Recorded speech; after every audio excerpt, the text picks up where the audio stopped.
避雷這個華為手機千萬別買。避雷呢個華為手機千祈唔好買，你唔係華為嘅死忠粉絲咩？佢嘅手機太差，我唔係話佢所有其他嘢都差，手機太差啦，6000幾蚊佢都對唔住我個6000蚊，真係太差啦，連個微信都用唔到，呢樣嘢你唔能夠話我唔愛國，佢就係難用，太唔好用啦。最近網上瘋傳一段影片，一個女士憤怒吐槽華為手機冇一啲用，只能夠做車時，直接勸大家避雷。影片一發出嚟，瞬間引爆2.2萬讚，2.6萬幾條評論，清一色全部都係鬧華為嘅。有網友留言話呢個係真㗎，我上個星期先至幫我阿媽買嘅，系統係鴻蒙嘅，唔太好用，特別係微信鎖屏、微信電話同簡訊都唔能夠用，可能同舊手機導入以及鴻蒙系統有關，真係將微信卸咗，重新安裝先至能夠用。每日收工返屋企，來來回回幫我阿媽搞手機，每日都唔一樣嘅問題，而且呢啲問題我喺蘋果同埋安卓手機上都冇見過。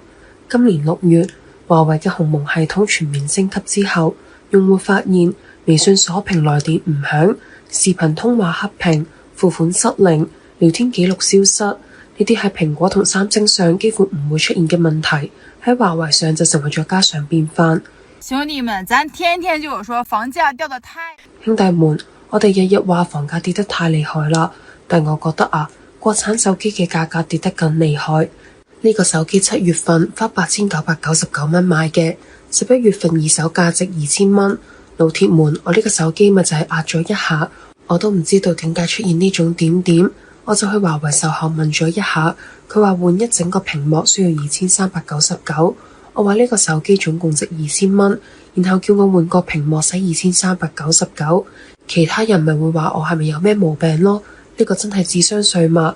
呢個玩意買嚟我就閒置，冇點樣用過，話俾你聽啊！買完之後體驗就係各種嘅唔好用，見到未啊？連 SIM 卡都冇裝。評論區炸鍋啦，有人吐槽智商稅實除，仲有人話華為嘅摺疊屏買得起收唔起。沒問題是吧？我就確定了啊！這麼一個垃圾，連相機都卡，就咁樣一個垃圾。華為你咁賣1萬，然後仲有人話呢個係民族品牌，我唔應該公開吐槽，我就幫你生活化一下。就係你平時出去旅遊，同你朋友喺一齊，大家都影相嘅時候，你加巴卡咗，尷尬嗎？1萬幾多錢？我1萬買嘅，冤唔冤種啊？然後仲有呢一個噴子噴我，你話你都冇買，就係為咗博流量。我哋真正用嘅唔能夠吐槽係咪啊？呢個相機都卡，呢個係真係唔好用，我就可以同你哋講，產品賣咁貴，然後仲出呢種低端嘅問題，真係就係蘋果 4S 都唔會出嘅呢個問題。你仲幾得意咁樣幫人哋解釋，你應該係冇買冇使錢啩？呢個就係華為質量嘅問題。我再強調一次，就係佢有問題。呢個仲係新嘅，如果用咗時間長，仲會發生啲乜嘢？冇人知道。呢個我要低價處理，因為我唔想做怨種，太蝕啦。我要俾咁多人知道。網友吐槽華為 Pura 80 Ultra 呢款手機係華為喺2025年6月11日發佈嘅影像旗艦手機，即係用咗1個月就出現離譜嘅問題，影相界面卡死，撳快門影唔出相，所見非所得，成為日常噩夢。網友從真香瞬間變成真慳，直呼買咗外國得咗半成品。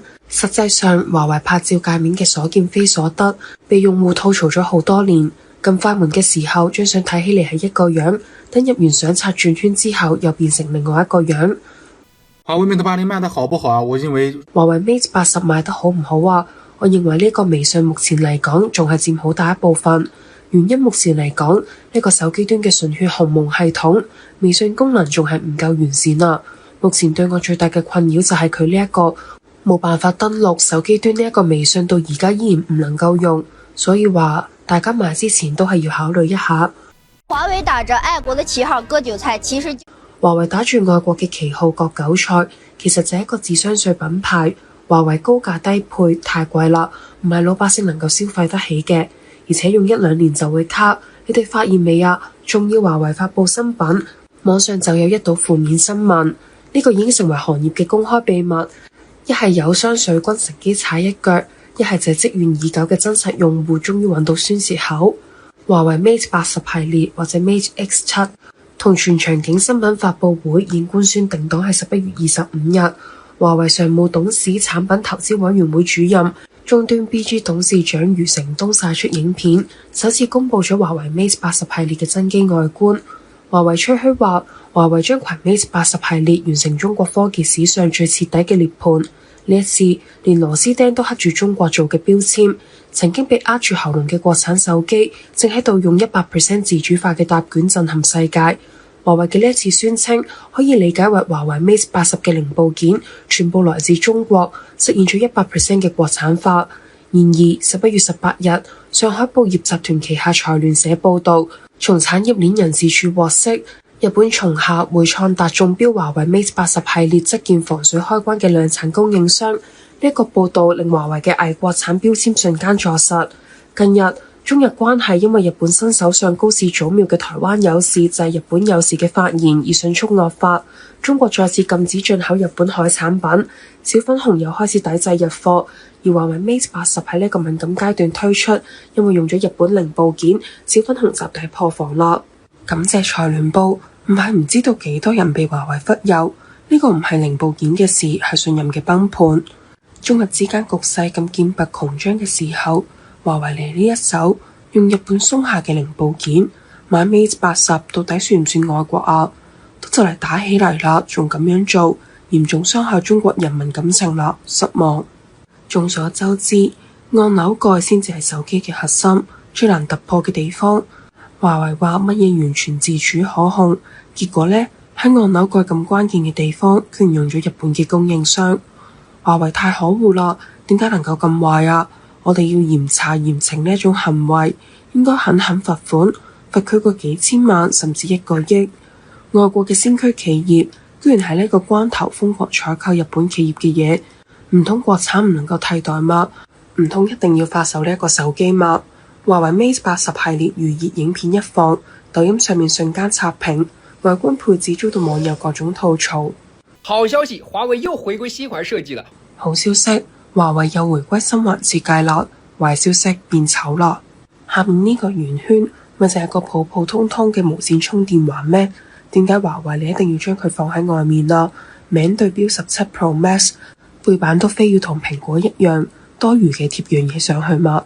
蘋果貼呢一個係為咗無線充電，你呢個係乜嘢啊？不是啊，我沒懂。唔係，我冇明啊！呢個曾經係余承東講嘅原話，靠抄襲係冇未來㗎。華為點解都叫 Pro Max， 亦都同蘋果一樣嘅名，唔通都係因為呢個產品嘅升級嗎？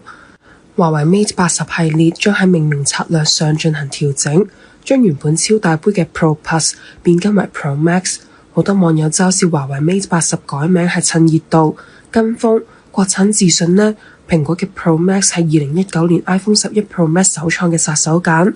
Pro 代表專業級配置， Max 就係大屏續航王，6.7英寸 OLED 加鈦合金邊框，一出場就成為咗高端標杆。蘋果叫 Pro Max 係因為佢真係有嗰個實力。再比如好多人繞唔開嘅蘋果專利嘅磁吸無線充，俾佢搞掂咗。而華為亦都叫 Pro Max， 有乜嘢資格呢？先將鴻蒙生態整整啦。有網友發影片並且配文話：首先我係華為粉，拋開功能唔講，我感覺外觀真係好醜。呢個圈圈佢哋冇審美嗎？有唔少網友吐槽雙環設計醜爆啦，亦都有唔少網友表示下面磁吸環有啲畫蛇添足。Mate 80越睇越醜啊，似唔似電磁爐啊？給你們看看我的 Mate 80啊！俾你哋睇下我嘅 Mate 80啊，已經到咗啦。呢個係我哋華為 Mate 80 Pro Max， 哈哈哈！唔快啲露面啦 ！No no no， 兄弟們，呢個係 Mate 40 Pro， 睇呢個鏡頭多到同 Mate 80 Pro Max 嗰個係一模一樣嘅。網友吐槽華為 Mate 80延續多年嘅星雲家族設計，Mate 80只喺下方增加咗一個淺色圓環，外觀冇一啲創意。目前暫唔清楚下方嗰個磁吸環具體實現邊啲生態配件嘅搭配。華為 Mate 80系列仲未開售，各種疑問亦都跟住嚟啦。第一個疑問就係華為宣布 Mate 80系列首發戶外探索模式，帶嚟14日極限續航。華為你到底是做了一台 Mate？ 有博主發影片質疑華為你到底係做咗一部 Mate 80出嚟，定係做咗一架諾基亞出嚟啊？哈哈哈！戶外探索模式14日極限續航，我上一次聽到乜嘢14日續航呢種相關嘅詞語，都仲係諾基亞功能機嘅時代，連諾基亞嗰個時候都達唔到14日啊！哇，你呢個太離譜啦！我嘅天啊，14日極限續航，當然我哋客觀啲嚟講，呢個應該係有某種特定嘅模式。比如話乜嘢極限續航模式啊之類嘅，你正常用絕對冇14日㗎好嘛？但係亦都能夠側面睇得出嚟好，呢一次 Mate 80系列啊，整個續航能力係絕對值得期待嘅。好啦，我哋可以適當咁樣展望一下，比如話你正常使用嘅話，有冇可能達到2日左右嘅續航？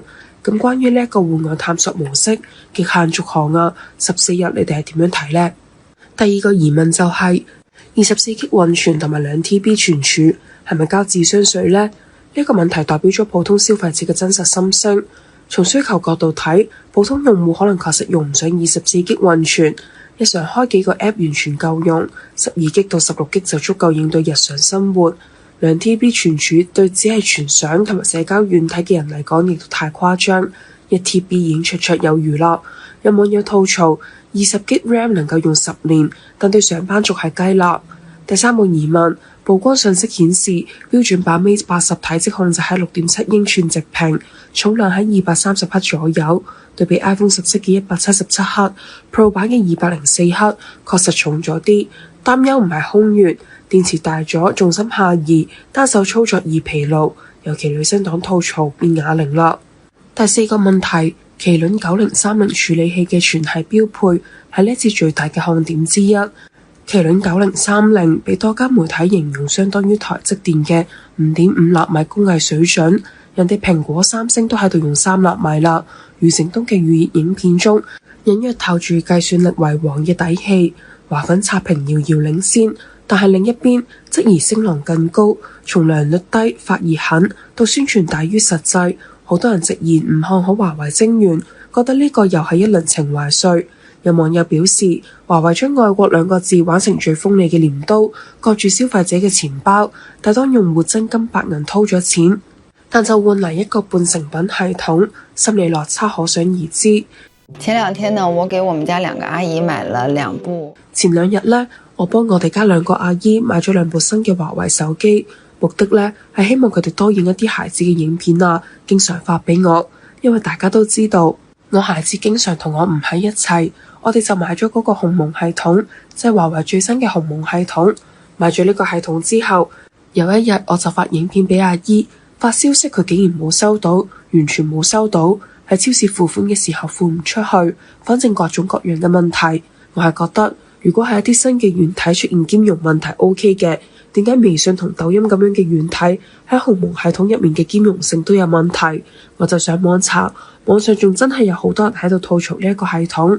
呢個到底係咪一個成型嘅產品問題啊？我呢個人非常愛國嘅，我都支持愛國情懷，但愛國情懷同呢樣嘢好唔好用之間，都總係要講個道理啩。你自主研發係好嘅，但你產品要過關啩。咁我係用我嘅經濟代價嚟支持你走向強大，你唔能夠令我寒心啩。我覺得既然冇升級好，就先用舊系統，升級好咗再上市唔得咩？點解要俾消費者買一個咁唔完整嘅貨，陪伴住你慢慢升級？華為嘅宣傳係一套一套嘅，吹噓技術上遙遙領先於全世界。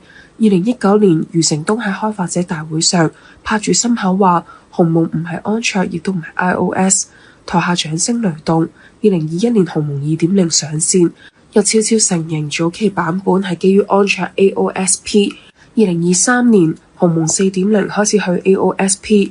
2024高調宣布純血鴻蒙10月商用，結果2025年11月 Mate 80系列發布在即，官方宣傳片入面仲係嗰句完全自主可控嘅操作系統，但係就從來唔睇一句目前全網真正嘅原生鴻蒙應用連1000個都湊唔齊。更可笑嘅係嗰個被吹上天嘅分佈式能力，宣傳片入面一部手機拖住平板、手錶、電視、音箱、車機，號稱超級終端，一拉即合。實際用落嚟呢，拉個文件要等10秒，拉個影片要緩衝，拉個音樂仲要睇設備心情，真正嘅多端協同呢係唔存在嘅。技術呢樣嘢吹牛永遠上唔到天。蘋果用咗20年先至將 iOS 打磨成今日咁樣，谷歌每年燒幾百億美金，仲喺度收安卓嘅洞。華為想用5年時間，靠嗌口號，靠情懷，靠你哋唔能夠鬧我，否則就係唔愛國。真正嘅自主研發唔係改個開機動畫，換個桌面主題，將設置界面重新排版，而係用戶願意為佢放棄蘋果 iOS 嘅絲滑。靠愛國營銷可以呃一波人一次兩次，呃唔到所有人一世。喺中國嘅機械人展覽會上，一位觀眾對一位美女人形機械人覺得好好奇，就用手輕輕掂咗一下佢嘅金屬膊頭。估唔到美女機械人會轉過身襲擊佢，仲兇神惡煞咁望住佢。網民表示實在係太失望啦！呢個機械人唔只係真人扮嘅，仲係一個男嘅，而且情緒比較激動，仲有啲暴力傾向。就算想呃下自己，要相信國貨，都真係做唔到啊！嚟睇下呢款美女機械人，有網友揶揄話咁樣先叫高調，係咪比 Tesla 嗰款機械人更有線條感？先唔講邊間更先進，但機械人着住高踭鞋，而家 Tesla 肯定仲未有嘅。有朋友肯定會懷疑佢係真人扮嘅，唔需要懷疑，就係真人，而且仲係個男嘅，估唔到啩？我哋從側面睇下，必須要承認佢嘅打扮處處都有用意。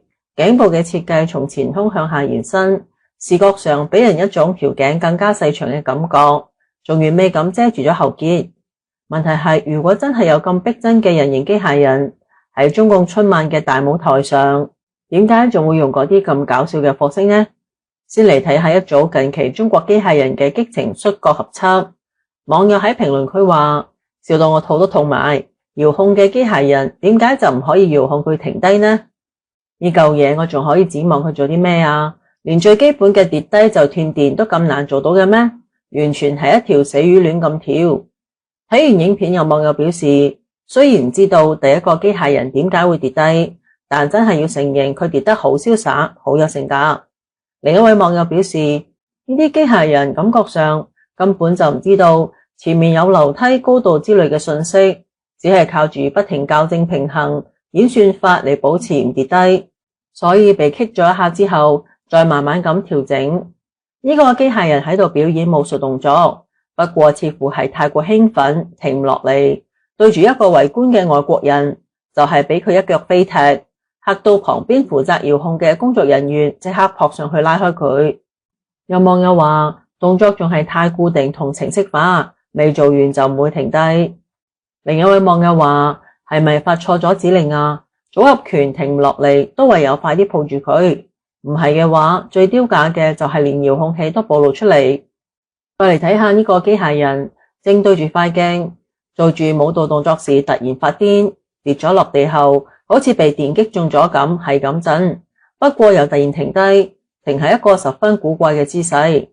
網友都笑到癲咗，有人發問，避障功能嘅程式仲未完全開發好嘅咩？不過都有網友表示，呢個機械人算係非常優秀㗎啦，因為佢可以被遙控成功關機，咁樣已經係中國機械人嘅最高境界。有網友表示，呢個機械人係佢見過最怕醜嘅，只要人一多就會發病跌低，而且跌低時嗰種細碎步係程式入面根本就冇嘅。一位網友幽默表示，佢咁樣係模仿病人，唔係故障，都可以模仿正常人，只係被別有用心嘅人惡意剪輯。我哋嘅機械人技術已經係世界領先，遙遙領先。喺國際仿人機械人大賽上，仲連續多年獲得金牌，完全就係憑實力嘅。我聲明，呢係我最中意嘅機械人，佢為中國中風治療事業作出咗巨大貢獻。我真係編唔落去啦，你哋想？呢個最新出土嘅機械人兵馬俑都走紅啦。網友表示實在係太欣賞佢嘅眼神同表情，唔知道設計師點解要將佢塊面整成咁，有乜嘢用意啊？有網友留言話，中國機械人都似佢咁樣就好啦，跌穿咗個頭都冇事，電池冇電啦都冇事，永遠唔忿氣就啱啦，永遠唔認輸就啱啦，咁就係永不認錯嘅共匪嘛，哈哈。近日機械人行業被人曝光，存在遙控操作造假現象，多間企業喺演示當中上演提線木偶戲法，將人工操控冒充成 AI 全自動運行，誤導投資者入場。有業內人士揭露，部分團隊淨係使用鋁型材質打造簡單嘅機械臂，其實大部分動作都係有人喺後台手動控制，但就聲稱具備完全自主嘅分解能力。喺軟件層面就直接調用開源識別模型，喺界面上加上檢測框，扮成高端多模態感知系統，利用技術不透明同投資人驚錯過風口嘅心態進行包裝。網友喺上傳嘅影片中表示，大家睇下呢個機械人，其實佢根本唔係一個有自主判斷能力嘅機械人，佢嘅主人雙手放喺背後，攞住遙控器正在遙控佢。而家嘅人形機械人明明全部都係遙控嘅，但廠家通常都刻意避開遙控器呢件事，令外界以為呢啲機械人係有自主意識嘅。有網友表示，最頂唔順嘅唔係遙控，而係呢班人偷偷摸摸操控，睇起嚟完全就係賊眉鼠眼，當所有人係傻仔，仲不如嗰啲光明正大遙控嘅。咁中國真實機械人嘅水平而家究竟係乜嘢水平呢？我哋一齊嚟睇下。冇耐之前喺中國舉辦嘅全球首屆人形機械人運動會，有請中國機械人上場。唔知各位睇完呢段機械人跳舞之後有咩感想？呢個係由專人服侍嘅機械人，跳舞嗰陣唔單止唔係自主程序，都唔係無線操控，甚至唔係有線操控，而係以人手拎住後頸嚟完成所有動作。當然啦，佢腳底勾住咗電線，佢都唔會知㗎，依然盡情咁跳動，係咁扎扎跳。操控人員好似係想叫佢停低，但精力旺盛嘅機械人正玩得興起，根本就停唔低。有網友仲幫機械人配音話唔使理我，最後操控人員直接關閉電源，機械人先至停低。可能工作人員都覺得佢仲未玩夠，有啲可憐，又重新打開咗電源，想俾佢繼續跳舞。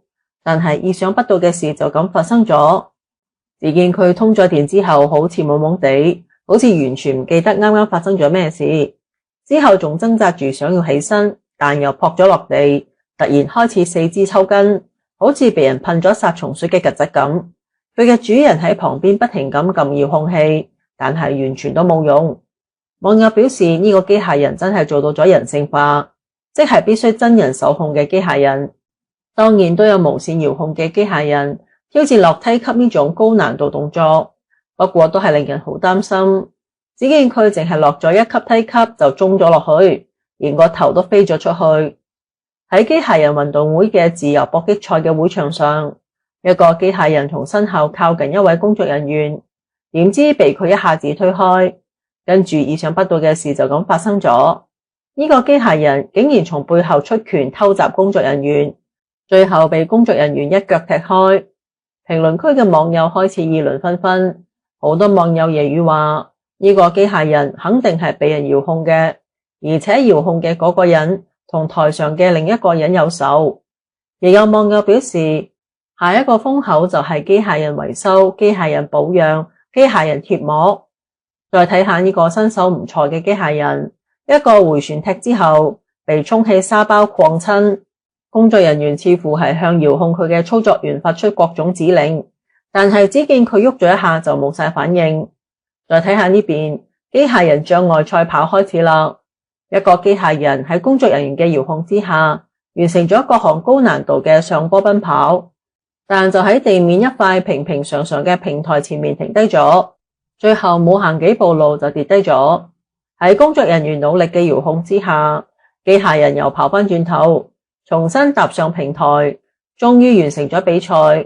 據講呢個仲係當日最出色嘅機械人選手。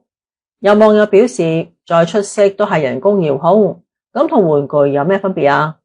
真係好懷疑呢種比賽嘅目的到底係乜嘢？最緊張刺激嘅機械人100米賽跑開始啦。影片中可以見到第3度嘅機械人動作確實唔錯，而人快嘅程度最高，跑得都最快。不過當全場嘅目光都被佢吸引嗰陣，佢突然開始跑偏，向住牆邊跑咗過去。可能係受到咗遙控指令嘅影響，佢停咗落嚟，幾秒之後又開始繼續跑，但今次又偏向咗另一邊。好彩終點唔係好遠，呢個全場最出色嘅機械人終於喺第4度跑完咗全程，第一個衝過終點線。唔好彩嘅係，第2位選手已經冧低，而且喺嗰度做緊一啲奇怪嘅動作。網友唔係好明就問：呢係乜嘢程式啊？冧低之後嘅程式點解唔可以設計得得體一啲，或者直接唔喐都得？再睇下呢個機械人突然擺出咗一個武打姿勢，隔籬嘅工作人員嚇到即刻轉身就走，好似之前俾佢整過一輪咁。跟住呢個機械人正在跳舞，做咗一個唔算幾複雜嘅轉身動作之後，個舞飛咗落地，機械人就即刻情緒崩潰，踏咗落地，開始瘋狂咁四肢亂咁揈。工作人員無奈之下唯有切斷電源。呢個戴住綠帽嘅機械人直接咁衝向咗佢嘅主人，嚇到佢嘅主人連連後退，仲不停咁用手中嗰隻鞋驅趕佢。好彩機械人一頭撞咗落一碌柱度，先冇傷害到佢嘅主人。睇下呢個畫面，嗰隻鞋就係佢嘅主人嘅，可能啱啱同機械人搏鬥嗰陣跌咗落嚟。網友諷刺話，應該支持國產機械人嘅蓬勃發展，因為而家人心惶惶，大家都想躺平，做乜嘢嘢都冇嚟精神，所以需要一啲外力推動一下。屋企唔係幾亂嘅，可以買呢啲機械人返去作怪。有一場比賽開始啦，一個黑色嘅高手機械人快速咁跑咗上嚟，對住前面一個矮啲嘅機械人視而不見，直接咁撞埋去。兩個機械人一齊跌低，喐都唔喐。網友表示，佢哋嘅主人係咪偷懶定係有咩事啊？點解唔跟住一齊跑嘅？係咪距離太遠遙控唔到啊？亦有網友話，應該係兩個工作人員嘅視力唔好，冇留意到賽道上嘅情況，而且臨場反應遲鈍，平時打 game 應該都好渣。之前有大陸嘅平台曾經有機械人表現刀削麵，令人睇到都幾興奮。今次終於見到真實版嘅機械人表演，不過佢第一下就將成團麵團推咗入個鑊入面。有網友表示，下次如果將托板削埋入個鑊嗰度，麵團留喺手上就好啦。我一定會買一個呢種機械人。講到機械人嘅實用性，中共嘅軍警維穩系統一直對國產機械人寄予厚望。近日有網友喺海外社交平台上傳咗一段影片，內容係江蘇淮陰一個特勤機械人上街執勤，結果出醜，落梯級時仲要3個特勤扶住佢。即使係咁，呢個特勤機械人都行得唔係咁順利，最後係3個人架住佢先至落到地面。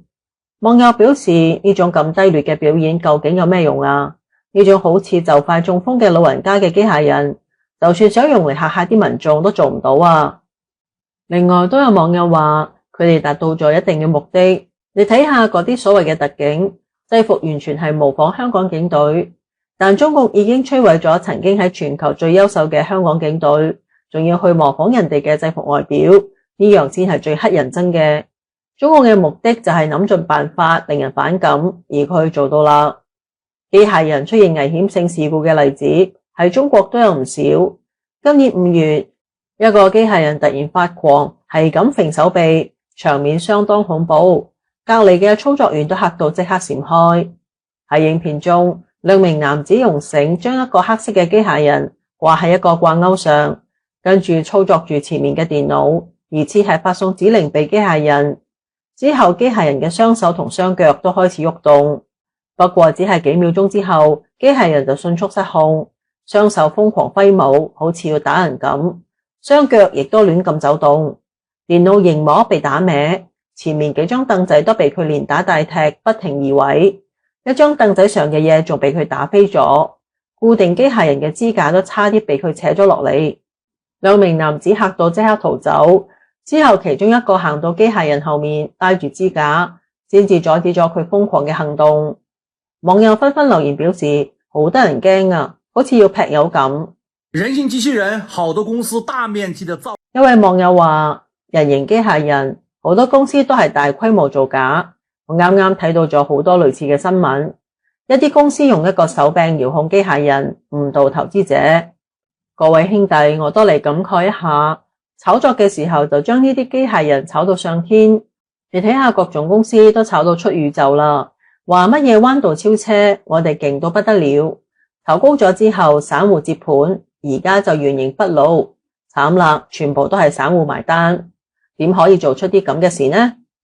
另一位網友表示，中國嘅機械人華而不實，每次出場都係全網震撼嘅舞台燈光，好似科幻片入面嘅明星咁，一年又一年都係做展示或者晒命，但就冇真正俾佢哋走入工廠、走入醫院、走入家庭。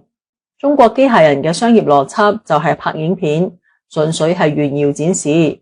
反觀 Tesla 嘅機械人，個樣一啲都唔型，行路仲有啲蠢蠢地，但佢嘅目標好明確，上生產線做嘢。佢唔係演俾人睇嘅，而係俾人用嘅，呢就係差距。佢哋嘅技術係為咗實用，而中國嘅機械人就中意出現喺舞台表演，搞噱頭、搞概念，但唔係真係將技術變成真正嘅生產力。更有網友表示，其實講到尾，共產中國嘅機械人最主要嘅功能就係行騙。不過大陸喺中共嘅恐怖統治之下，機械人做行騙呢一行都唔算係太壞，民眾都唔希望嗰啲特勤機械人太過聰明、太過勁，對底層老百姓嚟講，咁樣絕對唔係一件好事。